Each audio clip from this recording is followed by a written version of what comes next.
Hello guys, तो solution chapter के part number 32 के अंदर आपका स्वागत है। तो आज अपन सॉल्व करेंगे न्यूमेरिकल्स बेस्ड ऑन वांटा फैक्टर। और जो आज के न्यूमेरिकल्स होंगे वो होंगे ट्रिकी न्यूमेरिकल्स। तो अपन देखते हैं न्यूमेरिकल्स को कैसे डील करें बेस्ड ऑन वांटा फैक्टर। तो फर्स्ट न्यूमेरिकल आपकी स्क्रीन के ऊपर ये रहा। तो न्यूमेरिकल अपना 7.45 ग्राम KCl, जिसका अल्फा दे रखा अपने को 50%, is dissolved in 500 gram of water. Find out freezing point of solution. तो सबसे पहले क्वेश्चन को पढ़ते ही आपको वीडियो को पॉज करना है और 1 मिनट तक क्वेश्चन खुद सॉल्व करने की ट्राई करना है।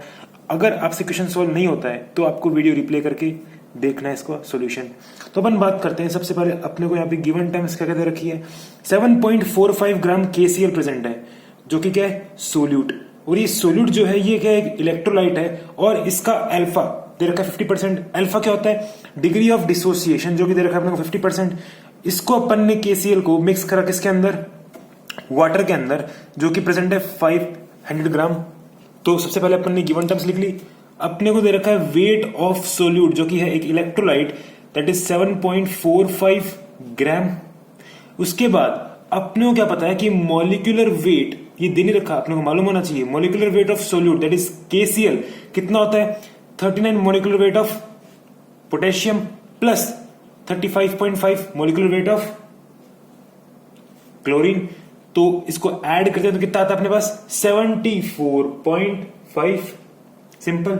अपन देखते हैं इसके बाद यहां पे अपने को molecular weight of B that is solute मालूम पड़ गया। उसके बाद बात करते हैं, अपने को दे रखा है अल्फा 50%। अल्फा क्या होता है, डिग्री ऑफ डिसोसिएशन, जो कि है 50%। और देखें यहां से 50% डिग्री ऑफ डिसोसिएशन है।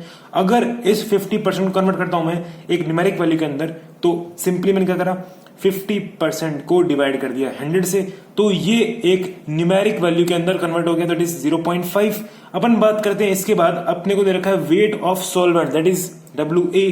वेट ऑफ वाटर या वेट ऑफ सॉल्वेंट अपने पास 500 ग्राम। 500 ग्राम अपने पास वेट ऑफ सॉल्वेंट। अब ये क्या पूछ रहा है, find out freezing point of solution. अपने को ये TF पूछ रहा है भाई। फ्रीजिंग पॉइंट ऑफ सोल्यूशन क्या होगा, और मुझे क्या पता है freezing point of pure solvent that is freezing point of water कितना होता है, 0 डिग्री सेल्सियस। सिंपल। अपन बात करते हैं, we know that delta TF is equals to I into KFM for an electrolyte। अब बात करते हैं सबसे पहले delta TF that is depression in freezing point क्या होता है, T not F that is freezing point of pure solvent minus TF that is freezing point of solution is equals to I क्या है, वांट ऑफ फैक्टर। तो अपन सबसे पहले अपने को यहां पे देखना है कि I वांट ऑफ फैक्टर क्या होगा। तो मुझे पता है यहां पे क्या दे रखा है, डिग्री ऑफ डिसोसिएशन कितना, 50%। तो यहां पे क्या हो रहा होगा, डिसोसिएशन। तो KCl किस में टूटता है, K प्लस के अंदर प्लस Cl माइनस के अंदर। सिंपल। अपन बात करते हैं यहां से N क्या होता है अपने पास, N is what, sum of coefficient of product. तो यहां पे अगर दोनों का सम करते हैं कोफिशिएंट ऑफ प्रोडक्ट का, तो ये निकल जाता है अपने पास 2। तो N की वैल्यू कितनी आ गई अपने पास, 2। अपन बात करते हैं, we know that I that is want of factor equals to क्या होता है, for dissociation I is equals to 1 plus alpha into n minus 1।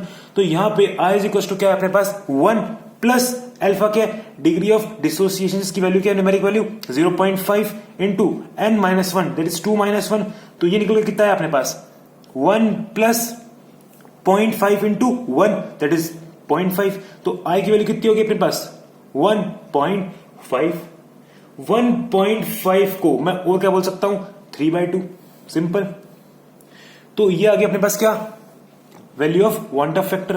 तो मैंने पुट कर दी value of I that is 3/2 into KF that is cryoscopic constant for water कितना होता है, ये आपको याद होना चाहिए, दैट इज 1.86 केल्विन kg पर मोल इनटू मोलैलिटी क्या होती है, moles of solute that is 7.45 that is weight of solute divided by molecular weight of solute 74.5 upon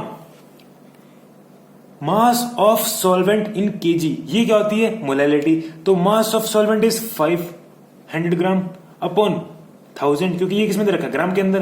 तो मैंने इसको कन्वर्ट कर दिया kg के अंदर। तो ये 0 से 0 कैंसिल और ऊपर आ गया 10, नीचे आ गया अपने पास क्या, 100। तो 1 0 से 1 0 कैंसिल, और ये इससे ये कैंसिल और इससे ये कैंसिल। तो अपने पास क्या आया, 5/1 दैट इज 1/5 ऊपर हो गया। तो अपन बात करते हैं T note F, freezing point of pure solvent, मतलब फ्रीजिंग पॉइंट ऑफ वाटर कितना अपने पास 0 माइनस टी एफ निकालना है अपने को, that is freezing point of solution निकालना है, is equal to 3/2 into 1.86 into 5/1 है, ये ऊपर गया तो क्या हो जाएगा 1/5, सिंपल। अपन बात करते हैं इसको सोल्व करते हैं, तो कितना हुआ अपने पास 2 9 जा 18, 2 3 जा 6, तो ये हो गया अपने पास 2 9 जा 18, 2 3 जा 6.93। उसके बाद अपन इसको सोल्व करें तो ये अपने पास निकल के आता है, मैं वीडियो पॉज करके एक बार सोल्व करता हूं रफ कॉपी के अंदर, उसके बाद अपन निकालते हैं इसको। तो ये आया अपने पास T F minus T F equals to, तो ये निकल के आया अपने पास कितना 0.558 डिग्री सेल्सियस। तो फ्रीजिंग पॉइंट ऑफ सोल्यूशन कितना है अपने पास -0.558 डिग्री सेल्सियस, जो कि एक बहुत अच्छा क्वेश्चन था।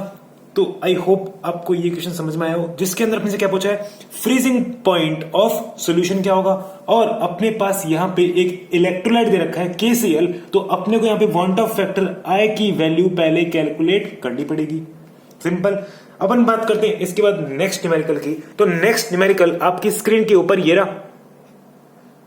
तो क्वेश्चन अपना 11 ग्राम BaNO3 whole twice, that is barium nitrate, is added to 100 gram water and solution is boiled at 100.44 degree Celsius. Find out degree of ionization of salt. Molecular weight of barium nitrate is given as 260 ग्राम पर मोल। तो सबसे पहले आपको question को देखते ही video को pause करना है और 1 मिनट तक वीडियो को पॉज करके क्वेश्चन ट्राई करना है। अगर आपसे क्वेश्चन सॉल्व नहीं होता है देन रिप्ले करो और देखो सॉल्यूशन कैसे सॉल्व करना है क्वेश्चन को। तो सबसे पहले अपने को यहां पे गिवन टर्म्स लिख लेनी है। तो यहां पे अपने को दे रखा है कि BaNO3 होल ट्वाइस, जो कि एक सोल्यूट है और ये क्या है, एक इलेक्ट्रोलाइट है। जब इसको मैं वाटर में मिक्स करता हूं तो वहां पे क्या होता है कि जो बैरियम नाइट्रेट है उस साल्ट का क्या होता है, आयनाइजेशन। और आयनाइजेशन मतलब क्या होता है, डिसोसिएशन। आयनाइजेशन और डिसोसिएशन क्या होती है, एक ही बात। तो अपन बात करते हैं यहां पे अपने को ये क्या पूछ रहा है, डिग्री ऑफ आयनाइजेशन। इसका मतलब अपने से पूछ रहा है अल्फा क्या होगा यहां पे। तो सबसे पहले अपन लिखते हैं गिवन टर्म्स। तो अपने को दे रखा है weight of solute that is 11 ग्राम और मॉलिक्यूलर वेट ऑफ सोल्यूट दे रखा है अपने को 260 ग्राम पर मोल। उसके बाद अपने को दे रखा है weight of solvent that is weight of water 100 ग्राम। और उसके बाद बॉइलिंग पॉइंट ऑफ सॉल्यूशन दे रखा है अपने को, मतलब टी बी दे रखा है कितना 100.44 डिग्री सेल्सियस। और अपने से पूछ रहा है डिग्री ऑफ आयनाइजेशन मतलब अल्फा। तो देखते हैं इसको सॉल्व कैसे करें। So we know that elevation in boiling point that is delta TB is equals to KB into M. और क्योंकि यह है इलेक्ट्रोलाइट तो मैंने मल्टीप्लाई कर दिया इसको वांटा फैक्टर से। डेल्टा टीबी क्या होता है, TB that is boiling point of solution minus T not be that is boiling point of pure solvent is equals to I is want of factor into Kb is what, ebullioscopic constant, and ebullioscopic constant for water क्या होता है अपने पास, आप बताओ कितना होता है 0.52 into molality।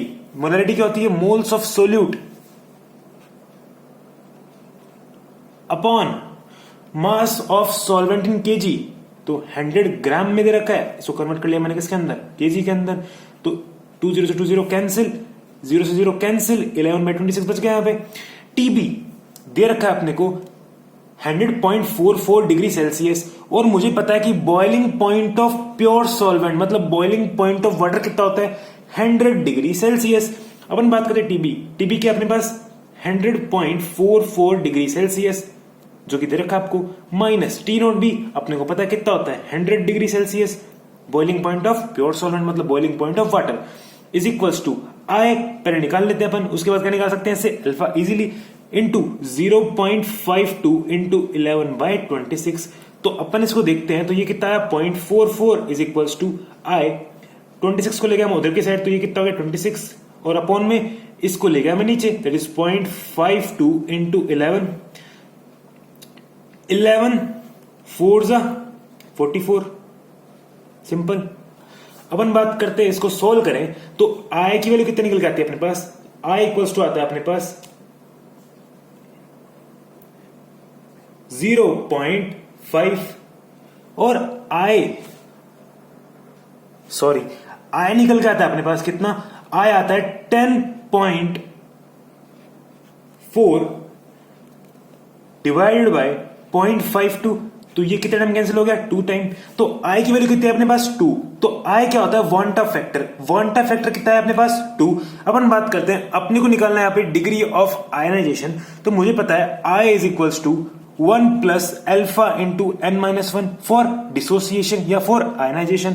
अपन बात करते हैं आई क्या है वांटा फैक्टर, जिसकी वैल्यू दे रखी है अपने को 2, जो निकाली अपने ने, आई की वैल्यू कितनी होगी 2 is equals to 1 plus alpha निकालना है अपने को n की बात करते हैं अपन, n क्या होता है sum of coefficient of product, तो we know that BaNO3 whole twice जो कि एक साल्ट है दैट इज बैरियम नाइट्रेट, ये किसमें डिसोसिएट होता है Ba+2 प्लस NO3 माइनस। अपन बात करते हैं इसको करते हैं बैलेंस, तो Ba 1 है, 1 से 1 बैलेंस, NO3 2 है तो मैंने मल्टीप्लाई कर दिया इसको 2 से। अपन बात करते हैं n क्या होता है अपने पास sum of coefficient of product, तो यहां पे देखें कोफिशिएंट ऑफ NO3 माइनस कितना है 2 plus sum of coefficient of product होता है n, और अपने पास कोफिशिएंट ऑफ Ba कितना है 1, तो n इक्वल्स टू क्या आ गया 2 plus 1 that is n equals to 3, तो 3 क्या आ गया अपने पास sum of coefficient of product. अपन बात करते हैं यहां पे तो 3 माइनस 1, तो 2 इक्वल्स टू क्या है अपने पास 1 प्लस अल्फा इंटू 2, तो अब देखिए इसको लेके उधर के साइड, तो ये 2 minus 1 that is 1 is equals to alpha into 2, तो अल्फा की वैल्यू आई 1/2 दैट इज 0.5। अपन बात करते हैं अल्फा है अपने पास 0.5, इसका मतलब ये आई न्यूमेरिक वैल्यू, तो अगर मैं इसको कन्वर्ट करता हूं परसेंटेज के अंदर, तो मैंने 0.5 को मल्टीप्लाई कर दिया 100 से, तो ये कितना आया 50%, तो 50% क्या है अपने पास डिग्री ऑफ आयनाइजेशन, मतलब डिग्री ऑफ डिसोसिएशन, जो कि एक बहुत अच्छा क्वेश्चन था। और अपन ने वांटा फैक्टर से जितने क्वेश्चन फ्रेम हो सकते हैं बेसिक्स और ट्रिकी क्वेश्चन वो अभी तक सॉल्व कर लिए, और अपन आगे की वीडियोस के अंदर और एडवांस लेवल के क्वेश्चन करेंगे, मतलब और अच्छे क्वेश्चन करेंगे। तो अगर आपको यहां तक दोनों न्यूमेरिकल समझ में आए हैं, then don't forget to like this video, share this video, and if you are newcomer or if you are new at this channel, then don't forget to press the red color button which is subscribe button, and press the bell icon for being notified at the earliest, and leave a comment for motivating us. And finally, see you off. Thanks for watching Upadhyay Chemistry.